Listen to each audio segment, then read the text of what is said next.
Halo sobat semua, selamat datang kembali di channel novel kita. Sebelum kita lanjutkan ceritanya ini, ayo jangan lupa subscribe, like, komen, share, dan nyalakan lonceng notifikasinya agar mendapatkan notifikasi video terbaru ketika Mimin upload video. Falling for CEO, Bab 6 Mengintip Privasi. Setelah sejam kembali duduk di depan komputer. Dengar-dengar ada orang gila menyetir mobil dan menabrak mobil silver hingga hancur lebur di bawah gedung, membuat rangka mobil jadi terkesan seperti mayat mobil. Mata Lucia Tong terasa sedikit nyeri saat mendengarnya. Tak bisa dipungkiri. Meskipun mobil itu bukan mobil mewah, tapi sebelumnya pernah membawa dia dan Noah Rong bersama selama beberapa tahun, namun sekarang, hubungan di antara mereka sudah benar-benar sudah berakhir. Saat waktu istirahat di siang hari, dia menghubungi nomor ponselnya sendiri. Ponselnya bisa dihubungi, tapi tak ada yang mengangkatnya. Sebenarnya, saat Lucia Tong menghubungi nomornya, ponselnya sedang terletak di atas rak samping ranjang dalam kamarnya Gavin Gu sambil mengisi baterai, sedangkan Gavin Gu sedang berdiri di dalam ruang kerja Tuan Besar Gu dan sedang dimarahi. Siapa yang menyuruhmu menarik seluruh investasinya? Tuan Besar Gu menggunakan tongkat menghantam lantai dengan kuat.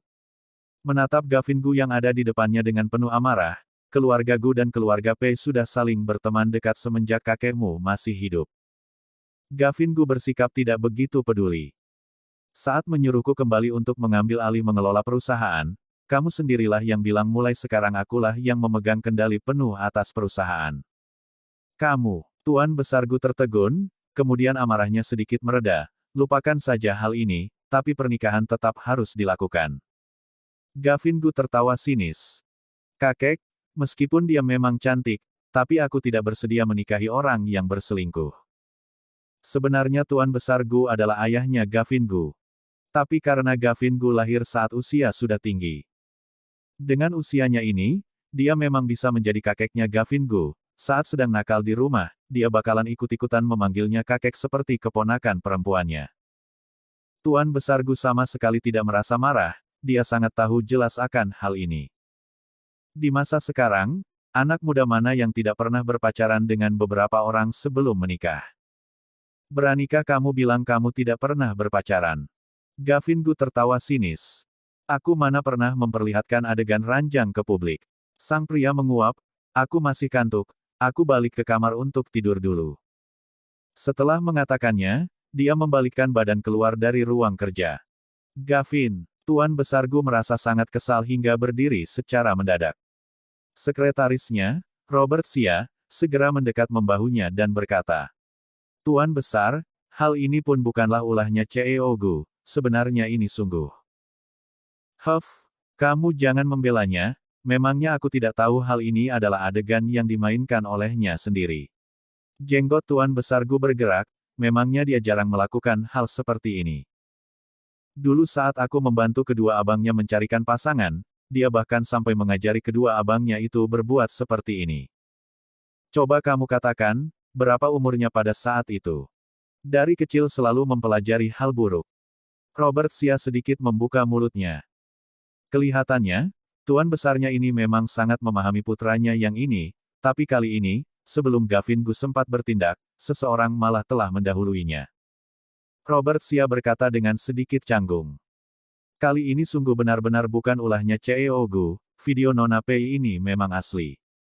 Kamu bilang apa? Raut wajah Tuan Besar Gu seketika langsung memburuk. Ada sebuah panggilan masuk di ponselnya. Robert Xia mengambilnya dan melihat sekilas, raut wajah langsung menjadi rumit. Tuan Besar, ini CEO Pei. Tuan Besar Gu duduk dengan kesal. Tidak mau angkat, sebarkan pernyataanku, mulai dari sekarang, kalau Zhenyi masih bertahan, tidak akan ada yang namanya Pace Corp. Setelah kedua putranya meninggal berturut-turut, Gavin Gu adalah satu-satunya keturunan dia yang sangat berharga, mana mungkin bisa terima putranya ditindas oleh orang lain seperti ini. Gavin Gu baru saja membuka pintu, sebuah sosok tubuh yang mungil langsung menyerbunya, memeluknya, memanggilnya dengan manja. Paman, kenapa tidak mengabariku saat kamu pulang? Sofia Gu yang telah menduduki bangku SMA sudah tumbuh setinggi dadanya Gavin Gu.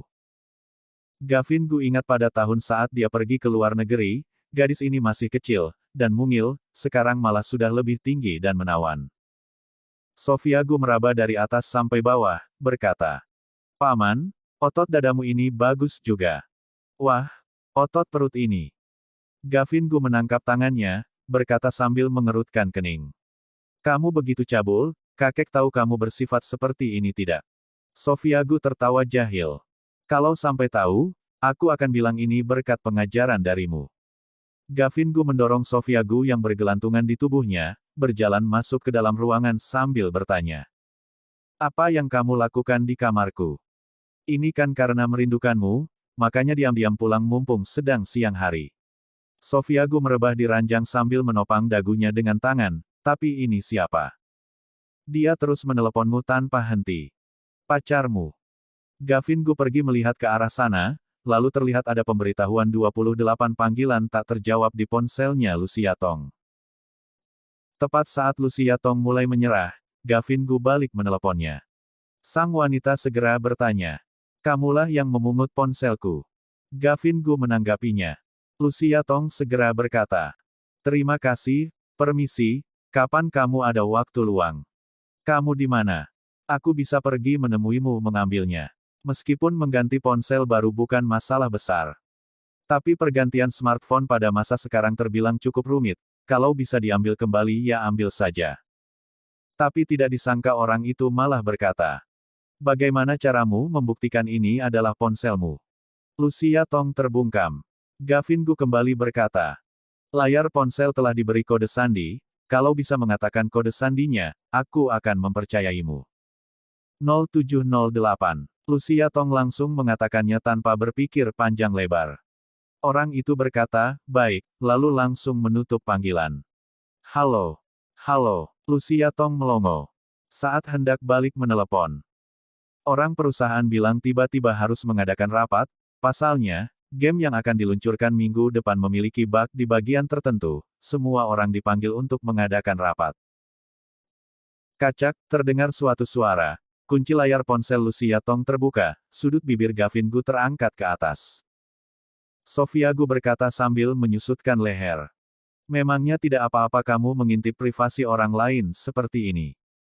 Gavin Gu bersandar di bantal dengan nyaman dan mulai menelusuri isi di dalam ponselnya Lucia Tong. Sofia Gu tak kuasa menahan rasa penasaran dan mendekat ke sana. "Paman, biarkan aku melihatnya juga." Tapi sang pria malah bergerak menutupinya. "Tidak pantas dilihat anak kecil." Bersambung. Titik.